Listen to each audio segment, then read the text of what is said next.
안녕하세요. 올랜도 킴입니다. 오늘은 미국의 의회 승인 없이 전쟁이 얼마까지 가능할지 거기에 대해서 한번 알아보겠습니다. 자, 그래서 미국의 대통령이 의회 승인 없이 군사력을 동원할 수 있는 기간은 기본 60일이다 이렇게 말하고 있고 철수를 위한 추가 기간을 포함해서 최대 90일 되고 있다 이렇게 말하고 있죠.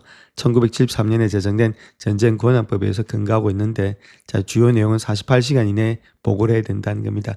자, 대통령이 미군을 전투지역에 파견하거나 군사행동을 개시할 경우는 48시간 이내에 의회에 그 사유와 정당성을 보고해야 된다. 근데 뭐 트럼프 이런 거 하지 않으니까 그 다음 60일의 기간이 있다 이렇게 말하고 있는데 의회가 선전포고를 하거나 해당 군사행동을 공식적으로 승인하지 않는 한 60일 이내는 군사행동을 종료해야 된다. 그렇게 말하고 있고, 자, 30일의 철수 기간이 있겠죠. 자, 미군이 안전한 철수를 위해서 불가피한 경우는 30일의 추가 기한이 허용되면서 실질적으로 본다면 총 90일까지 가능하다. 그렇게 말을 하고 있습니다. 자, 이 법은 베트남 전쟁 이후에 대통령의 독단적인 군사 개입을 건재하고 헌법에 명시된 의회의 전쟁 선포 권한을 보장하기 위해서 제정되었다. 그렇게 말하고 있죠. 제정되었는데 중요한 것은 60일, 90일이다. 이렇게 보시면 되겠죠. 그렇다면 그 시간이 언제쯤인지 한번 알아보겠습니다. 자, 그렇다면 전쟁이 시작했던 날을 보게 되면 2월 28일 날 시작을 했죠. 자, 그렇다면 여기서부터 60일이면 한 2월 29일 정도 되고 있다. 4월 29일. 자, 그 안에는 60일 되고 있는데 자, 요전까지는 끝내지 않겠는가 그렇게 보여주고 있고 만약에 30일 더 하면 5월 29일까지인데 뭐 이까지는 보지는 않겠죠. 자, 그런 가운데 있다면 이 정도 되면 여기가 마지노선으로 봤을 때 의회 승인을 받아야 되니까 더 이상 전쟁을 하지 못한다. 자, 그렇게 했을 때는 지금 모습 속에서 아무래도 이전까지는 모든 것을 다 끝내야 되지 않겠는가. 이전까지 간다 하더라도 그것도 위험한 거고 중순이라든지 한 1, 2주 안에 모든 것을 다 끝내야 되는데 그렇지 못할 경우니까지. 그래서 만약에 또 뭐 의회가 또 왔다 갔다 하면 더 길어지면 그때부터는 장기적으로 갈 때는 답이 없다. 자, 그렇게 보시면 되겠습니다. 자, 이란과의 전쟁이 진정될 기미를 보이지 않으면서 미국의 주식 선물은 하락하고 유가는 급등하고 있다 이렇게 밝히고 있는데 자, 그 내용에 대해서 한번 살펴보겠습니다. 자, 미 해병대가 지금 중동에 도착하면서 미국 병력이 5만 명으로 늘어났다. 그러면 싸움하겠다 그 뜻이 되겠죠. 그래서 이란 일요일에 미국의 지상 침공에 대해서 파괴하겠다 이렇게 경고를 했죠. 자, 한편 미국과 이스라엘군은 이란의 수도라든지 테헤란을 포함한 여러 목표물을 계속해서 폭격하고 있고 중요한 호르무즈 해협은 유소선 통행이 사실상 차단된 상태에 있다 이렇게 말하고 있습니다. 또한 토요일에는 예멘에 기반을 둔 후티 반군 자체가 이스라엘 향해서 미사일 2발을 발사해서 분쟁에 개입하겠다. 자, 그렇게 선언하면서 홍해에서 선박을 겨냥한 미사일 공격도 재개 가능성이 높여지고 있다. 홍해도 지금 이제 막힌다 그 이야기를 또 하고 있죠. 그래서 JP모건에 따르면은 후티 반군이 상선의 교통을 방해한 능력 외에도 작전상 가장 중요한 영향력은 동서의 석유 파이프라인이 끝나는 홍해 영안에 사우디아라비아의 안부 수출의 허브를 위협할 수 있다. 자, 그 점이 되고 있죠. 이런 것도 위협이 되고 있고 그래서 이러한 위험 요소들은 종합적으로 봤을 때 리야드가 지금 호르무즈 해협을 우회할 수 있는 능력을 약화할 수 있다. 그렇게 말을 하고 있습니다. 그래서 전반적으로 아무래도 홍해를 갔다가 그치지 못하고 빙 둘러가지고 지금 이제 아프리카를 둘러서 가야 되지 않나 그렇게 보면 되겠죠. 그럴 때는 유가가 배럴당 $20 이상 상승시킬 수 있다. 그렇게 말을 하고 있고 자, 후티 반군의 기자한 교전은 언제 일어날지가 문제이지 일어날지 여부가 문제가 아니다. 그렇게 말을 하고 있죠. 그래서 두 군데 다 막힌다는 말입니다. 지금 호르무즈도 막히는 데다 홍해까지 막히게 되면은 유가 자체는 $20가 더 올라갈 수 있다. 자, 그 이야기를 하고 있죠. 자, 또한 AP통신에 따르게 되면 파키스탄은 지역의 강대국 회의 이후에 며칠 내로 미국과 이란 간의 회담을 주최하고 중지할 것이다. 그렇게 발표를 했는데 단기적으로 휴전 가능성이 희박해 보인다는 겁니다. 또한 트럼프는 또 일요일 밤에 기자들에게 미국과 이란이 직접 간접적으로 협상 중이다. 자, 그렇게 말은 했지만 또 석유의 생산 중심지인 카르그섬을 점령할 가능성도 있다. 자, 그런 식으로 이야기하고 있고 월스트리트저널 같은 경우는 트럼프 대통령이 이란에 우라늄을 확보하기 위해서 지상군 투입을 고려하고 있다. 자, 이렇게 왔다 갔다 한다는 거죠. 그래서 요 세 가지가 현재 모습 속에서 트럼프가 하고 있는 이야기다. 협상도 될 거고 안 되면 이때 카르그섬 점령할 거고 안 되면은 우라늄 확보하기 위해서 공수적 전자를 갖다가 투입하겠다. 요 세 가지를 갖다 트럼프가 현재로 하고 있다 이렇게 보시면 되겠죠. 자, 그런데 이란 입장에서는 후티 반군의 개입으로 인해서 전장의 양상이 상당히 많이 바뀌고 있다. 그렇게 보시면 되는데 통제됐던 보였던 그런 상황이 이제는 에너지 단지 전체를 관통하는 균열선처럼 보이고 있다. 이렇게 말하고 있고 석유는 진실을 드러내는 약과 같다. 그래서 유가는 중동의 위험 프리미엄이 이제 지역적 화약고에 불을 붙이기 직전이다. 그렇게 말하고 있습니다. 그래서 상당히 좀 위험한 상태에 있다. 그렇게 말하고 있고 특별히 이번 사태를 더욱더 위협하게 하는 것은 유가뿐만 아니라 그 지속 기간에 대한 불확실성이다. 그게 제일 중요하겠죠. 그래서 이렇게 너무 오래되면서 불확실성이 하면은 시장은 급등은 감당할 수 있지만 지속적인 하락에는 어려움을 겪고 있다. 그렇게 말하고 있습니다. 그래서 지금 호르무즈 해협에 대한 단순한 배경 위험이 아니라 세계 경제 성장의 전망을 향방을 결정짓는 핵심 변수가 되고 있다. 그렇게 보면 되겠죠. 이런 것들이 지금 현재 시장에서의 통용이 되고 있는 사실들이다. 이렇게 말씀을 드립니다.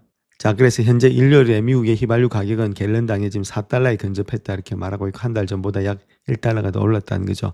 그래서 갤런당의 4달러 수준은 소비자들에게 심리적 영향을 미친다. 그래서 계속되는 휘발유 가격의 상승으로 인해서 일부 가구들은 운전을 줄이고 소비를 줄일 가능성이 많이 있다 이렇게 말하고 있습니다. 그래서 휴가 계획부터 시작해서 식료품 구매 이르기까지 모든 것에 영향을 미친다.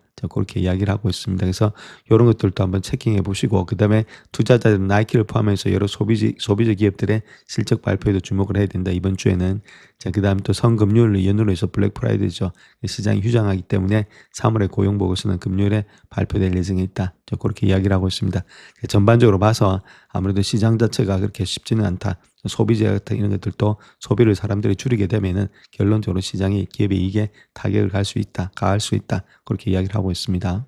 자, 뱅크 오브 아메리카에 따르게 되면 S&P 500의 지수 이면에는 심각한 주가 하락세가 있다. 그렇게 말하고 있는데 유동성과 AI 투자 붐에 대한 낙관론이 10월 말에 정점을 찍은 이후에 336개 종목이 10% 이상 하락했습니다. 그 안에는 지수 구성 종목이 한 67%를 가지고 있죠.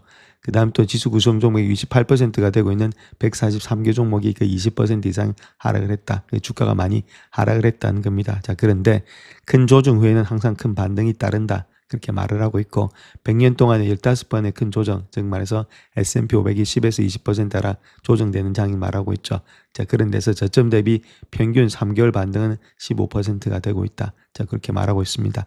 자, 그럼에도 불구하고 S&P 500 지수는 아직까지 조정의 영역에는 진입하지 않았다. 6,300을 돌파해야만이 진입이 된다. 이렇게 말씀을 드릴 수 있겠죠. 자, 그럴 경우에 있어서는 또 반등의 폭도 있다. 자, 그 이야기를 하고 있습니다.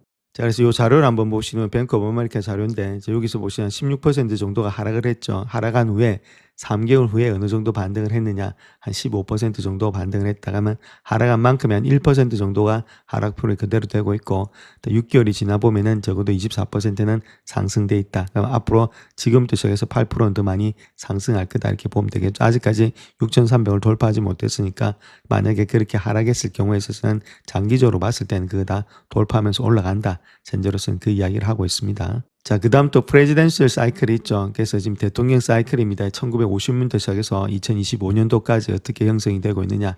자, 집권 2년차, 그 다음에 2분기 때가 보통 마이너스 2.8%가 기록되고 있다는 거겠죠. 그 정도로 일단 하락세가 많이 형성될 가능성이 있다는 겁니다. 그 다음부터는 주가는 또 상승할 수 있겠지만 그래서 요번에 2분기 4, 5, 6이 조금 더 하락 가능성이 있는 것이 지금 이 집권 이전차다. 그렇게 보면 되겠죠. 물론 정확한 건 아닌데 지금 통계니까 여러 가능성이 많이 있다. 그렇게 밝히고 있습니다. 자, 다음 요 차트 하나 보시게 되면 요거는 CTA 차트다 이렇게 보시면 되는데 CTA는 커머디티 트레이딩 하는 애들 있죠. 상품 거래 자문하는 애들입니다. 이달 초에 미국 주식을 한 550억 달러 정도를 매도를 했습니다. 그래서 184억 한 1000만 달러 정도의 미국 주식을 공매도 포지션을 갖다가 구축하고 있는 가운데 있다. 그렇게 보면 되겠죠. 그만큼 매도 포지션을 많이 가져가고 있다. 이렇게 보시면 되는데 요 정도 되면은 다시금 일단 반등이 되고 있죠. 아직까지 그 모습까지는 내려오진 않았다. 저렇게 말씀을 드립니다. 자, S&P 500의 지수의 풋 볼륨 한번 보시게 되면 풋 볼륨이 상당히 많이 올라왔죠. 그래서 지수 자체가 딱 계속해서 하락으로 보고 있다. 이렇게 보시면 되겠고 거의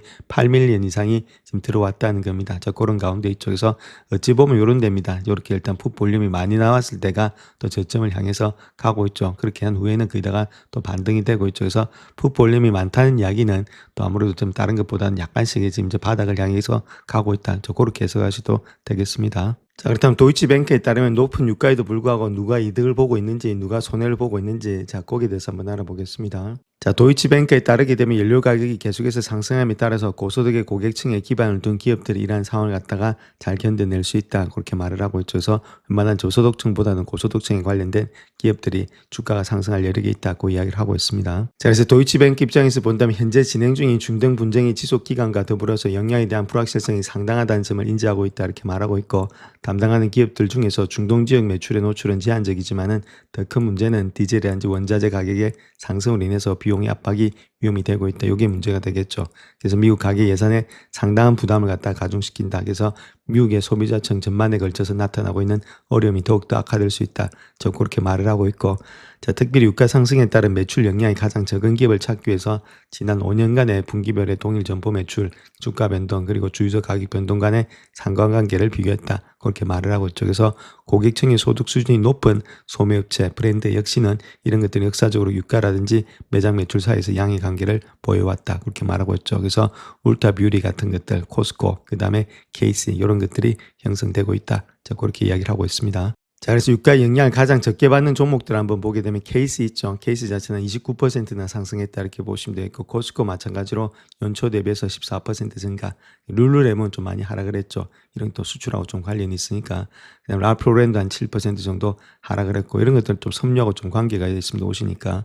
자, 그다음에 타겟이 22% 상승됐고, 울트라 뷰리 역시도 한 15% 하락을 했다. 그래서 좀 봐야 될 것은 코스코라든지 케이스, 그다음 타겟 요 정도가 되지 않겠는가. 자, 그렇게 우리가 보실 수 있겠습니다. 자, 그래서 이번 분기로 인해서 가장 중요한 석유 기반의 원자재, 그다음 폴리에스테, 나일론 같은 합성 섬유 등의 다른 원재료에 영향을 미칠 수가 있는데, 분석가들이 본다면은 대부분의 글로벌 브랜드가 최소 2분기의 분량의 완제품은 재고로 보유하고 있기 때문에 단기적인 마진 압박 위험은 완화하는 데 도움이 된다 이렇게 말하고 있죠. 그래서 너무 오래 가버리면 문제가 없지만 2분기니까 한 6개월 정도는 문제가 없다는 겁니다. 보통 한국도 마찬가지고. 자, 그런 것들. 그래서 너무 장기적으로 갔을 때는 문제가 되고 있는데, 자, 이런 것들도 있으니까 아무래도 우리가 한번 체킹해보자 이렇게 말씀을 드릴 수 있겠죠. 그래서 전반적으로 봐서 좀 많이 하락이 되고 있지만 그럼에도 불구하고 주가의 반등이 될 수 있는 종목들은 이런 데 있다 이렇게 말씀을 드립니다. 자, 현재 소프트웨어 주식들이 못 올라가고 있는 그 이유에 대해서 한번 알아보겠습니다. 사모펀드의 부진한 소프트웨어 산업에 대한 익스포즈가 알려진 것보다 더 크다 이렇게 말하고 있죠. 자, 그래서 월스트리트에 따르면 대형 사모펀드 4곳이 공시자료에 나타나는 것보다 소프트웨어 산업에 더 많이 투자한 것으로 드러나고 있다 이렇게 보면 되는데, 여기서 보시게 되면 블루아울 이런 것도 마찬가지로 요까지가 리포트 된 겁니다. 지금 파란 선이 있죠. 그래서 어느 정도 노출이 요 정도밖에 안 됐다 생각을 했는데 실질적으로 보니까 더 많이 투자가 됐다는 겁니다. 이 정도 한 10일 정도로 예측했는데 20이 넘어간다. 2배 이상이 투자가 됐다는 거죠. 블랙스톤 마찬가지로 요 정도 되고 있는데 뭐 블랙스톤은 그렇게 많지는 않지만은 하여튼 요 정도가 더 많이 투자가 됐다. RS 캐피탈 마찬가지로 이 정도 더 투자가 됐고, 아폴로도 마찬가지입니다. 이 정도. 그러니까 전반적으로 봐더라도 소프트웨어 자체의 산업에서 익스포즈보다도 알려진 것보다도 더 많은 지금 이제 부실이 있을 수 있다. 자, 그런 가운데이기 때문에 계속해서 소프트웨어 주가들이 올라가지 못하고 있다. 정확하게 드러나지가 않는다는 게 있죠. 이 공모가 아니고 사모기 때문에. 자, 그런 것들이 좀 내관으로 지금 잡혀 있다. 자, 지금 이제 사무시장에서 자, 그와 더불어 소프트웨어 시장 아직까지는 좀 이렇게 반등이 되려는 분위기가 상당히 좋지 않고 좀 시간이 많이 걸린다. 좀 그렇게 이야기를 하고 있습니다. 자, 그로 인해서 3개월 동안의 퍼포먼스를 한번 볼 것 같으면 지금 마소라든지 이게 소프트웨어 이제 인프라스트럭처를 까는 거 있죠. 그게 상당히 안 좋고 있고, 자, 마찬가지로 소프트웨어 어플리케이션도 마찬가지로 이렇게 좋지가 못하다는 겁니다. 그래서 3개월 동안 한 분기 동안에 소프트웨어가 이렇게 하락했던 것이 익스포저가 더 많이 숨겨져 있지 않나. 자, 그렇게 이제 시장에서 보고 있다는 거겠죠. 자, 현재 아시아 시장 한번 보겠습니다. 전반적으로 다 하락이 되고 있는데 니케이 225가 한 2.79% 하락되고 있다. 낙폭은 조금은 줄이고 있는 상태에 있다. 이렇게 보시면 되겠고, 프리마켓은 조금은 상승되고 있습니다. 이제는 그런 가운데 있고, 그럼에도 불구하고 오일은 좀 상승세가 계속해서 유지가 되고 있다. 이렇게 보시면 되겠죠. 그래서 UK 오일 자체가 한 2.47% 그래서 108달러를 기록하고 있고, 브렌트유가 크루드 오일이 0.86% 상승 102달러를 기록하고 있다. 이렇게 보시면 되겠죠. 조금씩 반등되고 있고, S&P 500은 조금은 반등되고 있습니다. 자, 그럼에도 불구하고 아직까지 추세는 하락되고 있기 때문에 요 라인대 있죠. 6,150대. 자, 그 라인대가 일단 지지가 돼주는지 보셔야 되겠고, 자, 그 다음 아까 말씀드렸던 6,300대 있죠. 자, 그때가 요때부터는 조정장이 되고 있다 해서 S&P 500이 조정에 빠져들지, 자, 그걸 한번 봐야 되는데 요때가 10%가 넘어가니까 계속 조정장이 진다면 조금 더 조정이 깊어지지 않겠는가. 자, 그렇게 볼 수 있겠죠. 뭐 나스닥이라든지 다우 이런 것들은 되고 있으니까. 근데 불구하고 요거는 좀 조정에서 조금은 피해 나간다면 다시금 주가는 반등할 수 있는데, 자, 앞으로의 한 주, 두 주가 상당히 중요한 그런 달이 되지 않겠는가 그렇게 보여지고 있습니다. 영상을 끝까지 시청해 주셔서 감사합니다. 영상이 도움이 되셨다면 구독과 좋아요 부탁드립니다. 감사합니다.